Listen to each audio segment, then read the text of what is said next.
2 Kings 23. Then the king called together all the elders of Judah and Jerusalem. He went up to the temple of the Lord with the people of Judah, the inhabitants of Jerusalem, the priests and the prophets, all the people from the least to the greatest. He read in their hearing all the words of the book of the covenant, which had been found in the temple of the Lord. The king stood by the pillar and renewed the covenant in the presence of the Lord, to follow the Lord and keep his commands, statutes, and decrees with all his heart and all his soul, thus confirming the words of the covenant written in this book.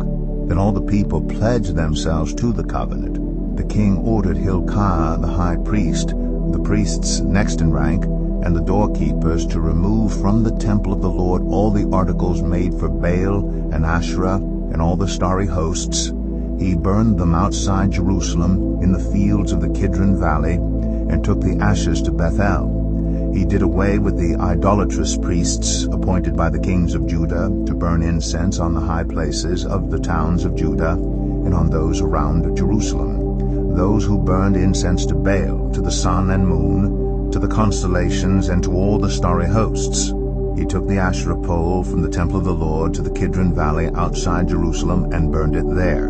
He ground it to powder and scattered the dust over the graves of the common people. He also tore down the quarters of the male shrine prostitutes that were in the temple of the Lord, the quarters where women did weaving for Asherah.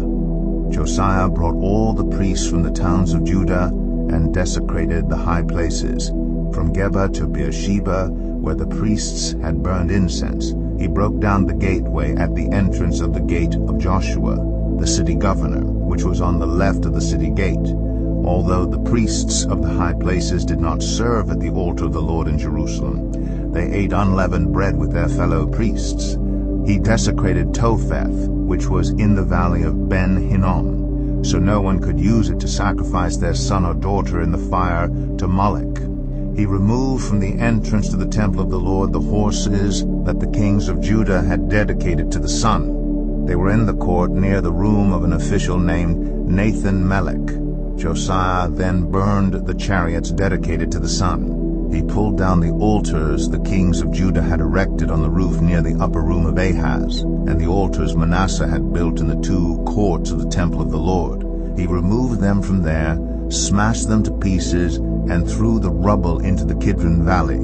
The king also desecrated the high places that were east of Jerusalem on the south of the hill of corruption, the one Solomon king of Israel had built for Ashtoreth, the vile goddess of the Sidonians, for Chemosh, the vile god of Moab, and for Molech, the detestable god of the people of Ammon. Josiah smashed the sacred stones and cut down the Asherah poles and covered the sites with human bones. Even the altar at Bethel, the high place made by Jeroboam son of Nebat, who had caused Israel to sin, even that altar and high place he demolished. He burned the high place and ground it to powder, and burned the Asherah pole also. Then Josiah looked around, and when he saw the tombs that were there on the hillside, he had the bones removed from them and burned on the altar to defile it, in accordance with the word of the Lord proclaimed by the man of God who foretold these things. The king asked, "What is that tombstone I see?" The people of the city said, "It marks the tomb of the man of God who came from Judah and pronounced against the altar of Bethel the very things you have done to it." "Leave it alone," he said. "Don't let anyone disturb his bones." So they spared his bones and those of the prophet who had come from Samaria. Just as he had done at Bethel, Josiah removed all the shrines at the high places that the kings of Israel had built in the towns of Samaria and that had aroused the Lord's anger.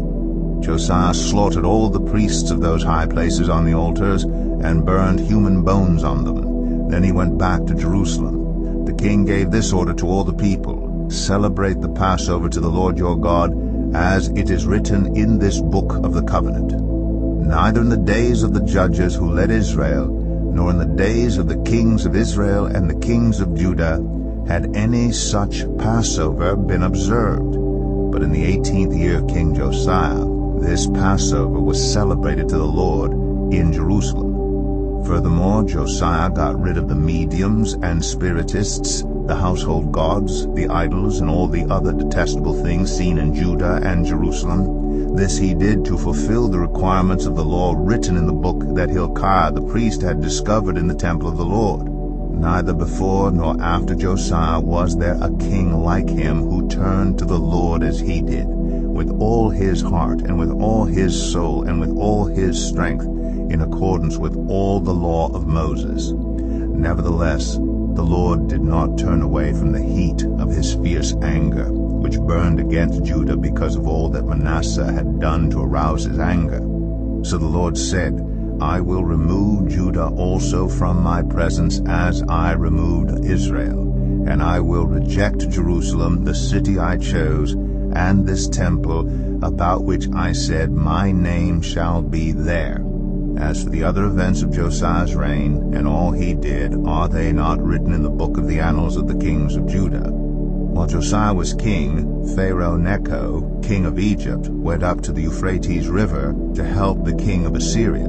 King Josiah marched out to meet him in battle, but Necho faced him and killed him at Megiddo. Josiah's servants brought his body in a chariot from Megiddo to Jerusalem and buried him in his own tomb. And the people of the land took Jehoahaz, son of Josiah, and anointed him and made him king in place of his father. Jehoahaz was 23 years old when he became king, and he reigned in Jerusalem 3 months.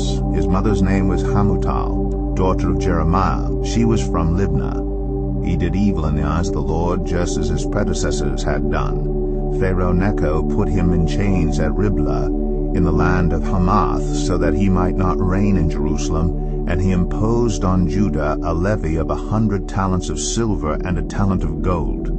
Pharaoh Necho made Eliakim, son of Josiah, king in place of his father Josiah, and changed Eliakim's name to Jehoiakim. But he took Jehoahaz and carried him off to Egypt, and there he died. Jehoiakim paid Pharaoh Necho the silver and gold he demanded. In order to do so, he taxed the land and exacted the silver and gold from the people of the land according to their assessments.